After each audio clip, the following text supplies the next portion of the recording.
Welcome to Three and Out with Jason and Alex.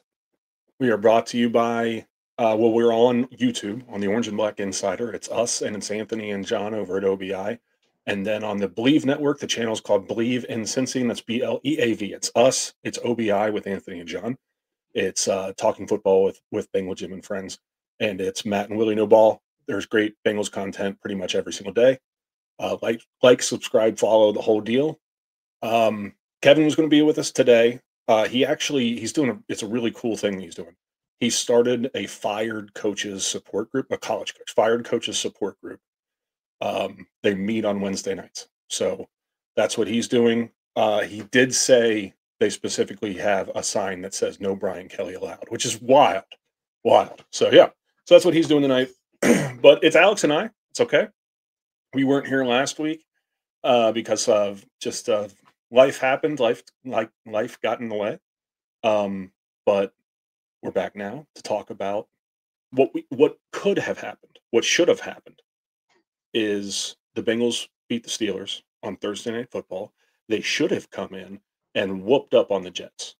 The 0-7 Jets with the worst offense in the NFL whooped up on them real bad. And then they'd be going into this Bears game, and we could be talking about that. Hey, the Bears are better than the Jets. We could talk about this Bear game, and they have a chance to go into the bye week at 5-4, which would have seemed impossible just a few weeks ago. And then they come out of the bye week. They got a tough schedule, obviously, but Joe Flacco's here. Defense is playing better. Joe Flacco's here, and the Bengals are going to be afloat if and when Joe Burrow's available to play. But that did not happen because the Bengals did the most Bengals thing ever, which was beat the Steelers on Thursday Night Football and look great doing it, right? Look like a whole different team. And then they came in on hosting the 0-7 New York Jets. They went into halftime with a pretty big lead. They were leading by 2 scores in the fourth quarter and then had a complete defensive collapse. They ended up losing 39-38.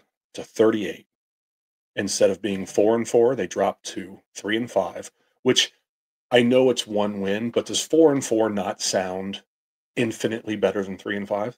Right? Absolutely. I think I think that there are some records like 3-5 and 4-4 or 5-4 or 5-3 and 4-4. Like that just extra win. It's just a big deal. And now, even if they win on Sunday, they're going into the bye week with a losing record no matter what. The best they could be is 4-5. And I mean, they're still not mathematically eliminated. It's still early. And as we were talking, the whole AFC is down. They have a decent chance for a 3-5 team, which is pretty weird, even though we're getting near the halfway point of the season, which is depressing because it's just happening so fast. But I don't know, man. We're not going to talk about the Pittsburgh game. I just want to know, like, what you're like. How did you? Were you numb when you walked away from the game? Like, were you? I don't like. Were you? Are you even mad? I mean, like, how do you feel? Obvious disappointment. You said they had a lot of hope after the Steelers game. They come in, and all they had to do was beat the team with the worst record in the league, and it almost would have been better if like the halftime score was flipped. Like if there was just nothing to feel good about, for the whole day, that maybe the defense just comes out flat, everyone's flat, we can throw away the film, move forward. But that's not the case. They came out, looked really, really good. Again, it just looked like a continuation. The crowd was into it. The crowd shots were great. It was a beautiful day. Yep. It took the lead into halftime. Even looked halfway decent into the third quarter, and then I just don't understand what happened. I'm making my kids lunches. I'm getting to jump on laundry, and I look up and the Jets are back in the red zone, and it's how can this collapse happen? It was wild to see. It was I say maybe it would have been better the other way around because it just has to be so demoralizing. Oh yeah, in that locker room, the issues they've had with the playing more rookies, mentioning the captain Logan Wilson. There's been some discord. There's been injuries. Joe Flacco continues to get to know his options and has been doing a great job. You know, we made a lot of jokes a couple weeks ago about him, you know, flipping through a binder, driving down 71, but it worked. Yeah, it worked. Yeah, it worked. Or he's, he's up around our age and read quick, study quick, or something. Even though our knees hurt, but it's working out well from that standpoint. It's just some of the shortcomings around how the team has been built are just glaring right now. Yeah. And it's just really showed itself in that fourth quarter. Yeah. You said demoralizing. I mean, they had a players only meeting, a defensive players only meeting, either the next day or the day after. I don't know. You know, and that's the kind of stuff that you see teams do when they have, you know, when they go through tough periods. Just like the Ravens. I understand why the Ravens are losing. They don't have Lamar Jackson. You know what I mean? I get that. Yeah. The defensive injuries they've had. Yeah, just a ton of injuries. And then we're getting rid of our ping pong. That's not why you're not losing because of ping pong, but it looks a certain way. That's just how these defensive meetings look. Yes. I don't know how the locker room is. I can't imagine it's good. You know what I mean? I can't imagine it's good. You got veterans that are there. They're losing. You know, we're losing. We shouldn't be losing. The reality of it is the defense had roster stagnation. They just let people go. They let DJ Reader go. They let Jesse Bates go. Jesse Bates is an All-Pro. DJ Reader played like an All-Pro when he was here. They let you know what I mean? We're just gonna draft guys and they're gonna do well. And then, you know, they tried the Dax Hill thing. We're gonna draft Dax Hill a year. He's not gonna play his rookie season. And then he's gonna step in for Jesse Bates and be bad at safety. And he's playing well at corner, like great. I'm glad. Yeah, but like, I know. It's like everything that they did. Like the Dax Hill just screams Cedric Ogbuehi all over again. We don't need Andrew Whitworth. We have Cedric Ogbuehi waiting in the wings. And I think Cedric Ogbuehi there's no way he's in the league now. I'm not even going to look it up. I'm just going to say he's not. Either way. Yeah, it's like you said, it seems like, especially, you know, in the last few years, every offseason we're talking about the same thing about them letting proven commodities walk away. Guys that have shown that, like you said, are professional. When things are going bad, they still perform well. Like in the times that we're seeing, for they're trading players like that for players that have a lot of potential and could be good. But the type of players that haven't seen them develop. And when it does happen, it's a rarity, and the days where that happened are you know, some of the players where I think of the quote unquote homegrown talents are retired now, in analyst positions with the college and pro programs. I'm thinking of Perfect. I'm thinking of Sam Hubbard. These are, you know, we're talking 30-year-old guys. So it's been a very bad rash of drafts, drafting, off-season moves, and we're begging them to do the normal things. Sign your All-Pro receivers, sign your All-Pro pass rusher. Like, please just sign the first round draft pick that you selected. Right. Like, you know, and then you're saying that he wasn't productive enough for the contract. Whatever, not to rehash that situation. And then maybe he could use some of that camp. Maybe some of these guys should have been doing something differently as far as the player development stuff is concerned, because when you get to the football of it, just the rush lanes were crazy, the broken coverages, these just the problems in the front seven. Yeah. You know, I think that you would agree, but if you had an entire secondary full of Troy Polamalu's and Ed Reed's and Darrelle Revis's, and you had a junior high pass rush, someone's going to get open, right? It doesn't matter who the corner is. You could be on Revis Island. You can't. The best cornerback in the NFL is not going to lock up a mediocre wide receiver for 7 seconds. It's just not going to happen. Trey Hendrickson is doing what he's been paid to do. When he's banged up right now. He kind of took a cheap shot in the back a little bit, and he left the game. And I don't know if he's going to play against the. No, he's not. He's not going to play against the Bears. Okay. But without him, think about they have 2 first-round picks in Miles Murphy and Shamar Stewart, and then they have Joseph Osai, and all 3 of those guys they can't get to the quarterback. They can't, and they're not getting any production from their interior defensive line. This was the same problem they had last year, and they just, and they didn't fix it, and they tried to fix it, but this is what happens when you have 5 scouts. You know what I mean? You have other teams have 25 scouts that they sent. Like we have a guy for California, for offensive linemen in California. We have a guy on the payroll. The Bengals have we have a guy that does all 22 positions in the western half of the United States. It's just not possible. You know what I mean? It's not. Yeah. It's just not. Yeah. And you have these scouting departments that I guarantee you that there are teams in the NFL that have a scouting department. Just the scouting department is larger than the Bengals front office. Right? That could be, yeah. I mean, it wouldn't shock me. I would say it wouldn't shock me. Yeah.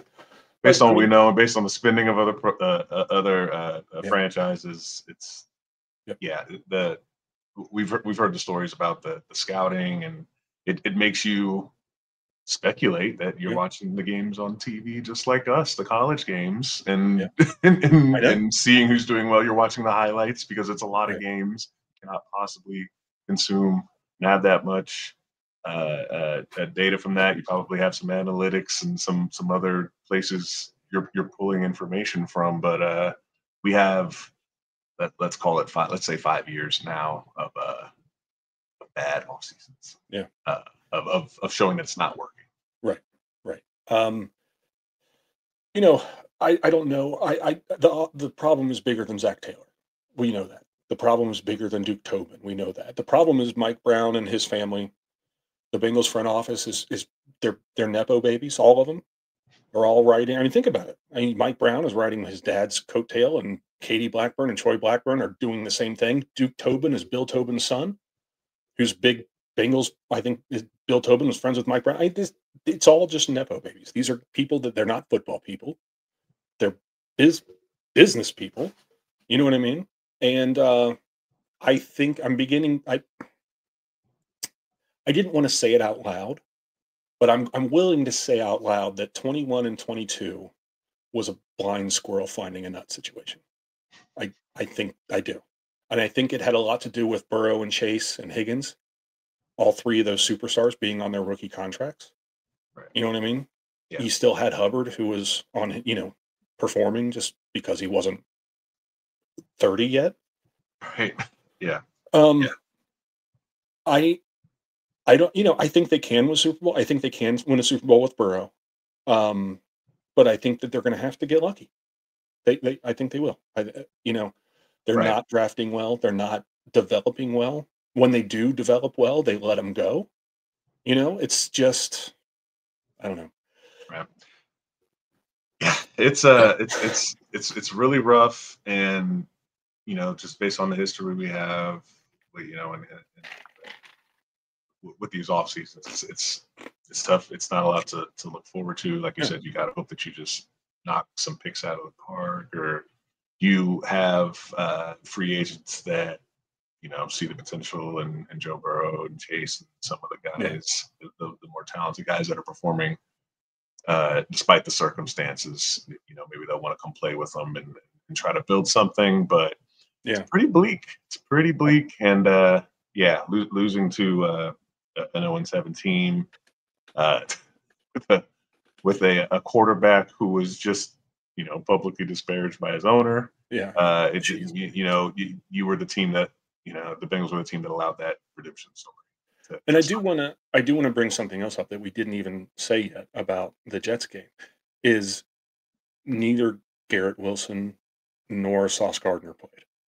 They were without their number 1 wide receiver. They were without their number 1 cornerback. And it wasn't just them. There were other guys too. I mean, they're banged up. And they just came in And it's embarrassing. It's embarrassing. We talked earlier, the Bengals have currently 6% chance to win, or 6% chance to make the playoffs. Sorry. If they lose against the Bears, that drops to 3. If they win against the Bears, that raises to 9. Right now, they're number 10 on the bubble. Nobody is mathematically eliminated yet. I want to ask you a question. 2 questions, actually. First one is this one. All right. The AFC is down. Everybody's down. The chances of them getting in the playoffs, if they can figure out the defense. It's there. I mean, like the path is still there. I would say it's much greener and brighter had they beat the Jets like they should have, but it's not. It's still pretty dark and damp. Mm-hmm. They're not trading anybody right now. If they lose to Chicago, I'm of the opinion, fire sale. You have to.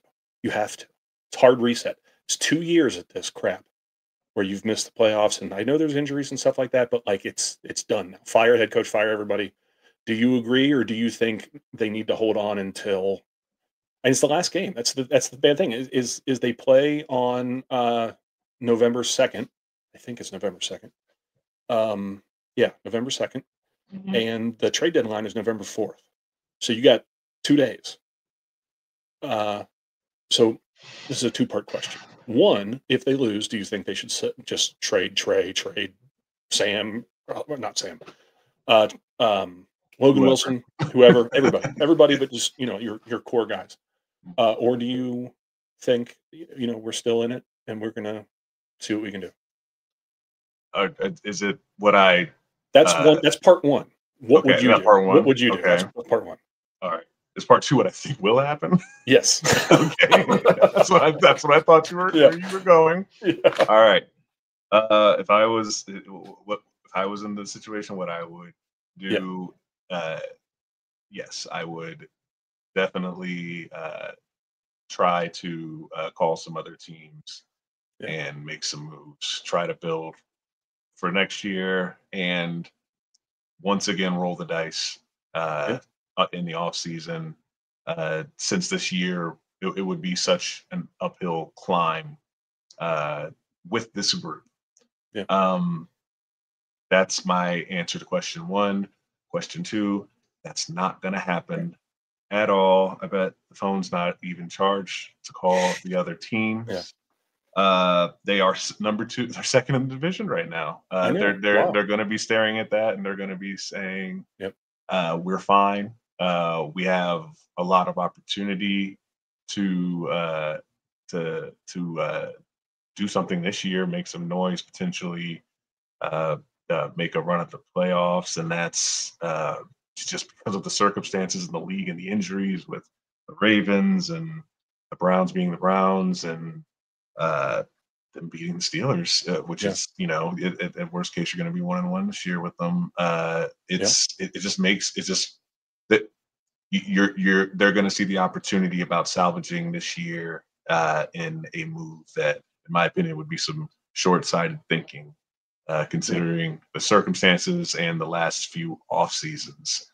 But you never know. I guess that would be fun. It would be fun. We're gonna be there. It would be interesting. I don't think they're gonna pick up the phone. I'd be shocked if they did. If they do, it's gonna be maybe something weird, like a special teams player for a pick or something. Yeah. But yeah.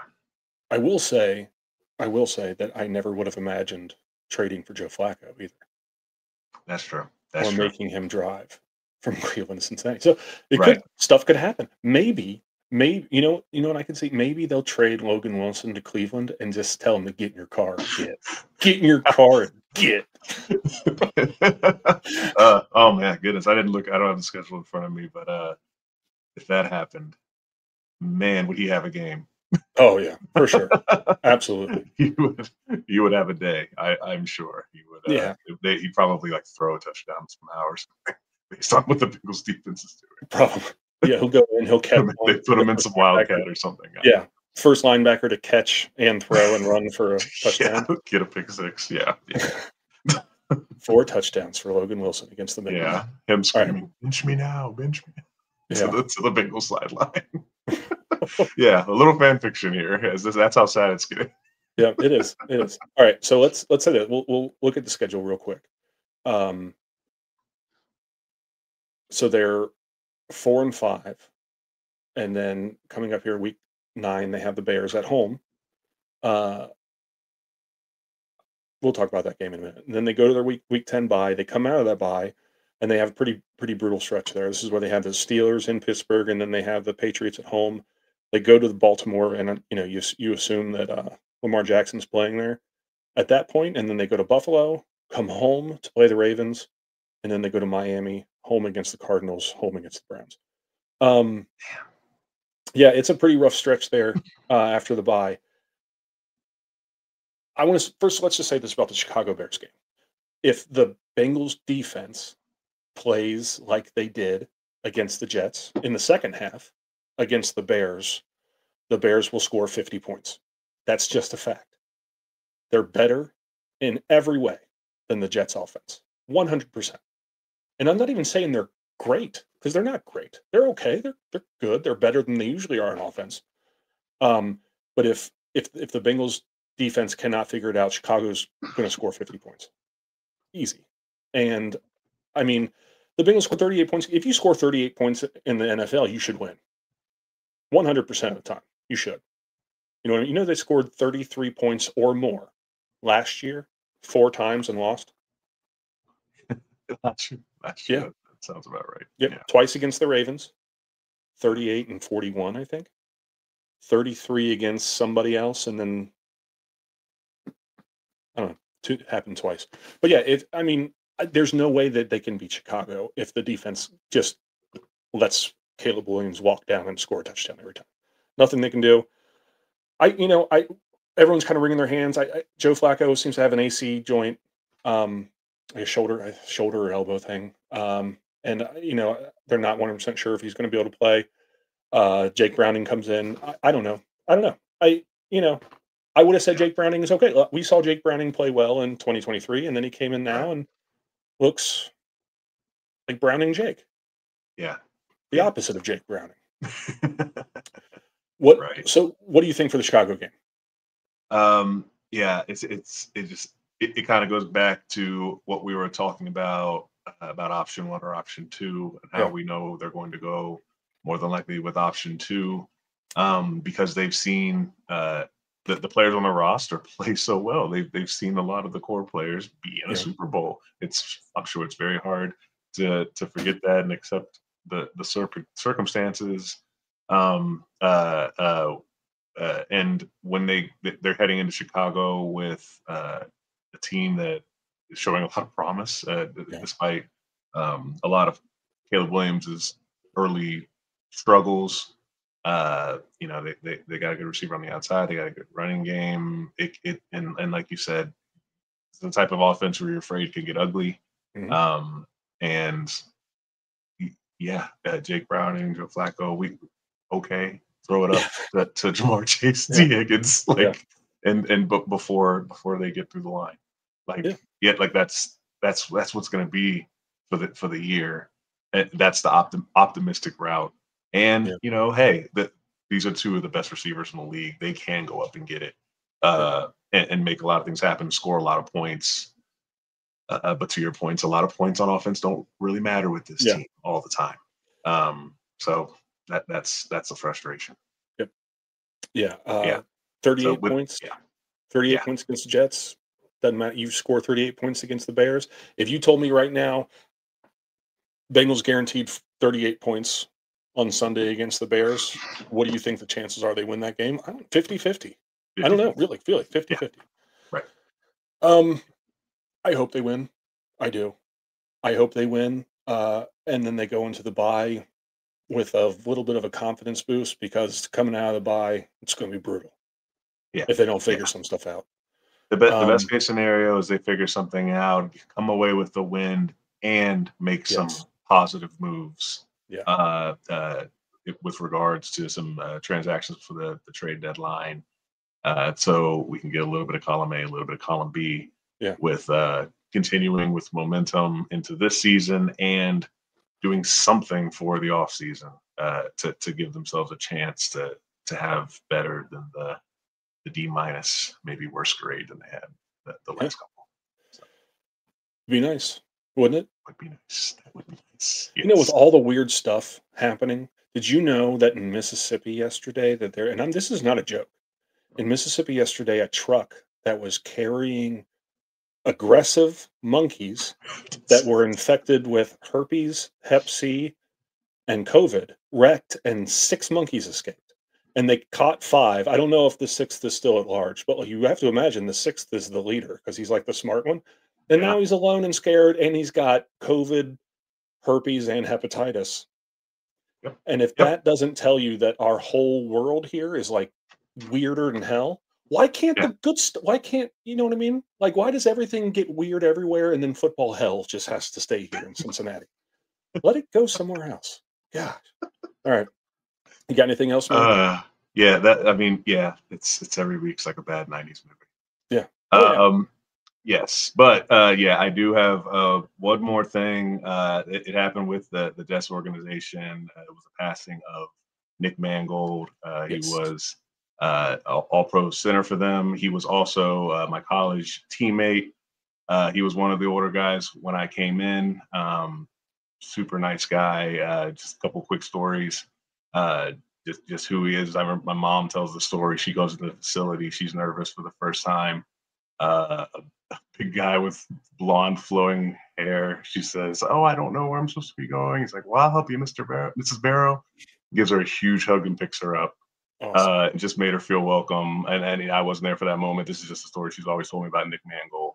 So just always, great thing that he did as I was going into college. And then additionally, a little funny story, my welcome to college moment, did a little D tackle. So coming in, I think I'm going to hit him with my, one of my spin moves in the one-on-one pass rush session, get a little wow from the coaches, disadvantage to the offensive line in this drill. As soon as the ball was snapped, he put it between his legs and he had me off the ground. I don't know what his lifting numbers were, but he was the strongest person that I've ever come across. It was some sort of I don't know, farm strength or something. But you hear the stories that are coming out from people in the videos and the emotion and the well wishes that are coming to his family. And that's the kind of guy he was. Yep. So best wishes to his family. Rest in peace, Nick. Absolutely. Well said. Very well said.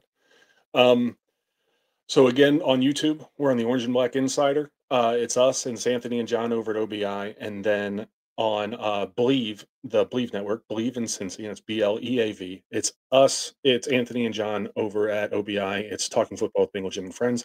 And then it's Matt and Willie No Ball. We will be back next week. Hopefully we'll have something happy to talk about. Hopefully we can say, hey, look, they turned it around. They beat the Chicago Bears. We don't know who they are anymore, but we're going to go into the bye week on a high note. I do want to say that in 2021, the Bengals lost to the Jets in week 9, and they also had a week 11 bye. And when they came out of that week 11 bye, they went on a tear and went to the Super Bowl. Now, I'm not saying that's going to happen because I don't think it's going to happen. But just, if monkeys with herpes and Hep C and all that stuff is going to happen in Mississippi, why can't something good like that happen here? All right. Hey, thank you, Alex. Kevin, we wish you good luck. Take care of those coaches, man. That's tough. Yep.